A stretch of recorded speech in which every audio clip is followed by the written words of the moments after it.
नमस्कार किसान भाइयों।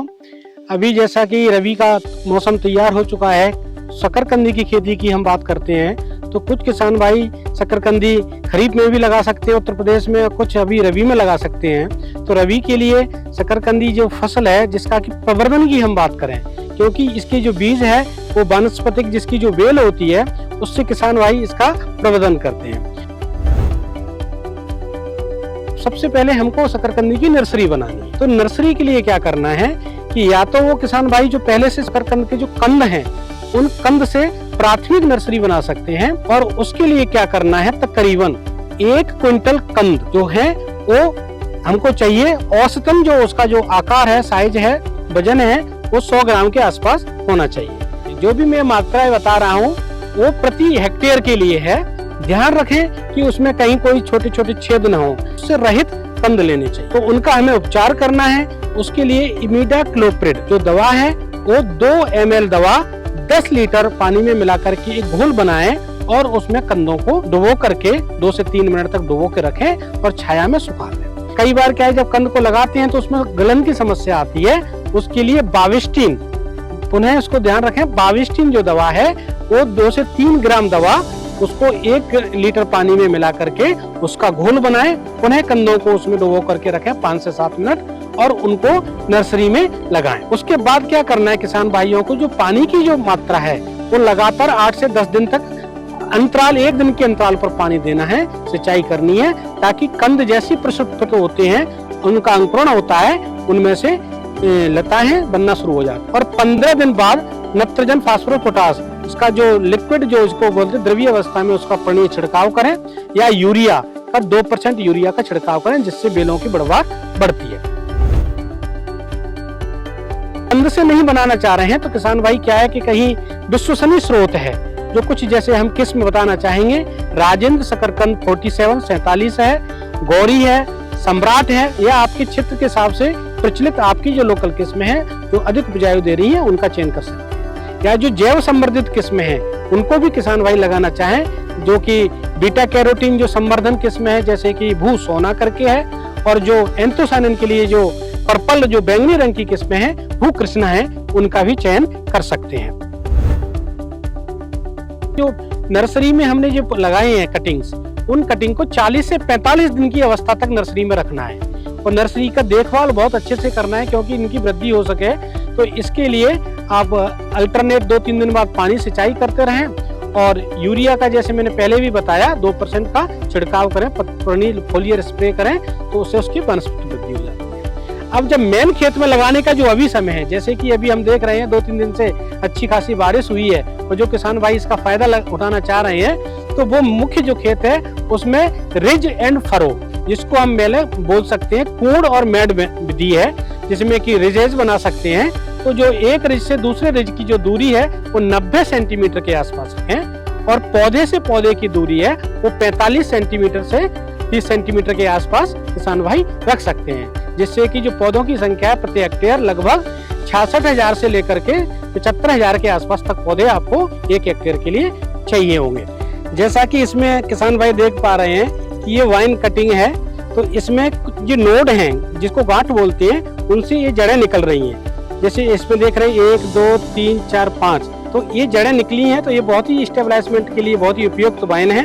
और इसको लगाने के लिए क्या करें कि इसको मिट्टी में दबाते समय ध्यान रखें ये जो गांठ है, जड़ें हैं, ये मिट्टी में दब जाए। तो जो सूट है, जो कोपल पत्ते बाहर निकले हुए हैं, ये बाहर पत्ते बाहर की तरफ रहें, तो इससे खेत में इसको लगाने से उत्पादकता इसकी बढ़ती है, पैदावार बढ़ती है। तो उसका उपचार करना ना भूलें।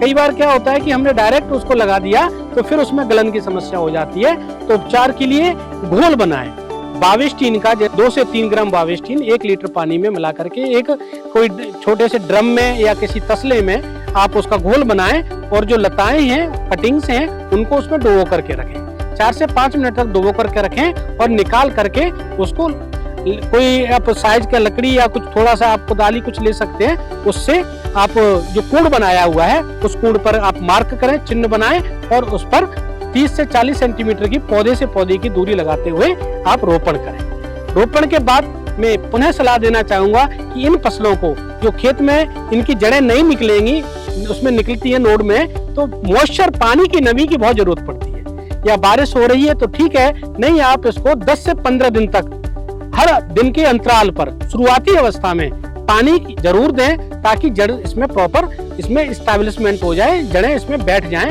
और आपकी फसल हो जाए। अब बात करते हैं कई बार के सर इसमें समस्याएं आती हैं, कीड़ा लग जाता है, कोई बीमारी लग जाती है।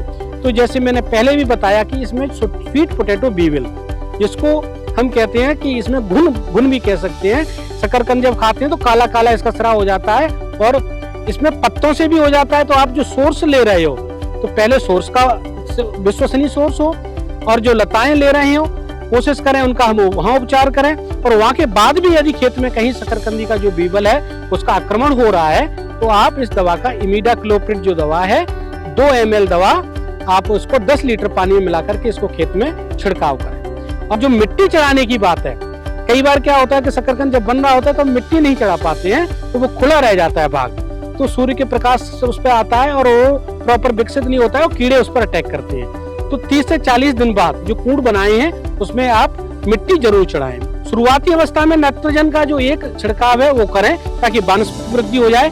जब कंद लगना शुरू हो जाए तो फिर नाइट्रोजन का स्प्रे न करें, क्योंकि उस वक्त हमें वानस्पतिक वृद्धि इसमें नहीं करवानी है। हमारा सारा जो मटेरियल है फोटोसिंथेसिस हो रहा है उससे कंद का निर्माण बनना है, तो हमें वानस्पतिक वृद्धि को थोड़ा रोकना है ताकि कंद प्रॉपर बन सके। तो उस समय एक पत्रीय छिड़काव बोरोन का जरूर कर दें ताकि जो कंद बन चुके हैं वो फटे नहीं।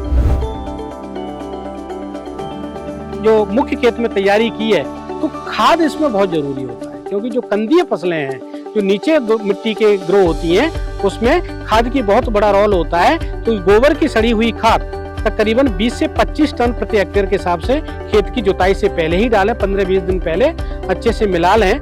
और जो नाइट्रोजन है, फास्फोरस है और पोटास, इसकी मात्रा आप अपने जांच के अनुसार भी कर सकते हैं, और सामान्यतः हम अनुशंसा करते हैं 90 किलोग्राम नाइट्रोजन और 50 किलोग्राम फास्फोरस और 70 से 80 किलोग्राम पोटास।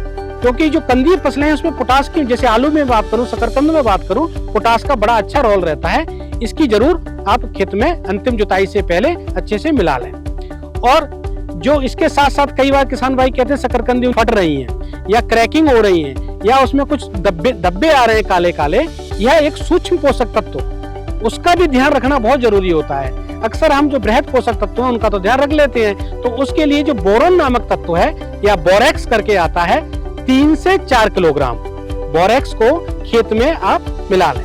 और बाद में 40 से 45 दिन की जब आपकी फसल हो जाए तो इसका पत्री छिड़काव जो फोलियर स्प्रे है बोरोन का वो करें, और उसके बाद दूसरा जो पत्री छिड़काव है फोलियर स्प्रे है वो 60 से 65 दिन बाद करें। यह करने से आपको पहले से सावधानी रखने से कंद बनेंगे, उचित साइज के बनेंगे, उसमें कोई फटाव और क्रैकिंग नहीं रहेगी। तो इसके साथ साथ कैल्शियम भी बहुत जरूरी होता है इसके लिए प्रबंधन के लिए, तो कैल्शियम का भी इसमें आप पर्णीय छिड़काव कर सकते हैं। फल में ज्यादा सिंचाई की जरूरत नहीं है, यह तकरीबन तापमान जो गर्मी है उसको भी सहन कर लेता है और सूखे को भी सहन कर लेता है। सूखे का मतलब है ज्यादा सिंचाई ना है, 3-4 सिंचाई में ही काम हो जाता है। कि शुरुआती अवस्था में आप सिंचाई करें, बाद में जो सिंचाई की जो क्रांतिक अवस्था है, जब कंद बनना शुरू हो रहा है, आपको जब 1-2 पौधों में देखोगे कि जो जड़ें निकलना शुरू हो गई है और उसमें शकरकंदी भरना शुरू हो गया है, बल्किंग हो गई है, उस वक्त सिंचाई जरूर एक सिंचाई दें ताकि प्रॉपर उसका विकास हो सके। और उसके 30 दिन बाद जब प्रॉपर साइज जो कंद ने ले लिया है उसके बाद सिंचाई देंगे तो उसमें जो स्टार्च है, जो इसका मुख्य भोजन है, उसका अच्छे से इसमें जमाव होता है और मिठास बढ़ती है। जैसे जैसे थोड़ा ठंड का समय होता है और दिनों की, जैसे हमने के छोटे दिन होते हैं, तो शकरकंद में जो मिठास है वो अच्छी होती है। खुदाई के लिए जब इसमें तकरीबन ये 100 से 120 दिन इस फसल को तैयार होने में लगते हैं। तो अब इसकी जो खुदाई है वो प्रॉपर अवस्था में नहीं करोगे और आपने खेत में ही डली रहने दी तो कंद फटने लगते हैं, जिससे बाजार में बेचने पर इसकी मार्केटेबल जो प्राइस है उचित मूल्य नहीं मिल रहा। तो किसान भाई ये जरूर ध्यान रखें कि हम जिस किस्म को लगा रहे हैं, सामान्यतः क्या है कि किस्म की विशेषता होती है कि कई किस्में 90 से 100 दिन में हो जाती हैं और कुछ किस्में हैं जो 100 से 120 दिन में होती हैं। तो तकरीबन 100 से 120 दिन के अंदर उसकी खुदाई कर लें।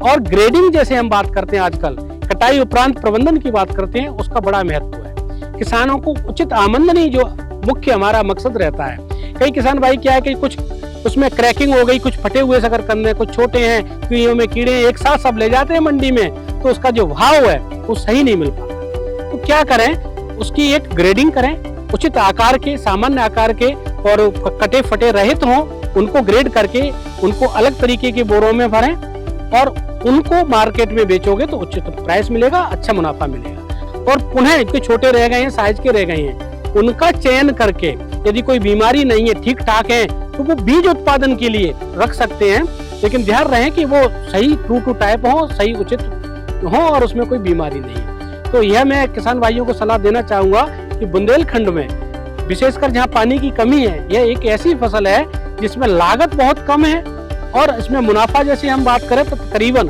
अभी शकरकंद का जैसे आप बाजार में भाव देखोगे तो 40 से 60 रुपए किलो के बीच में प्रति किलोग्राम के हिसाब से है। तो किसान भाई इसमें तो औसतन 1 से 1.5 लाख रुपए की आमदनी आप 1 हेक्टेयर में आप कर सकते हैं और लागत इसमें आपकी कम है, क्योंकि बीज है आप अपना थोड़ा कटिंग ला करके खुद कटिंग से कटिंग बीज को वानस्पतिक प्रवर्धन करके खुद बढ़ा सकते हो और उस कटिंग को फेंकना नहीं है। जो फसल आपकी कंप्लीट हो गई उस कटिंग को आप संभाल करके रखें, लगा करके किसी छोटे क्षेत्र में तकरीबन 400 से 500 मीटर स्क्वायर एरिया जो आपके लिए सफिशिएंट है 1 हेक्टेयर में अगली साल कटिंग लगाने के लिए। तो एक वैरायटी आप कहीं से लेकर के आ गए हैं तो किसान भाई उसको संभाल के रखें, अगली साल भी आप कटिंग बना सकते हैं और दूसरे किसान भाइयों को भी बेच सकते हैं।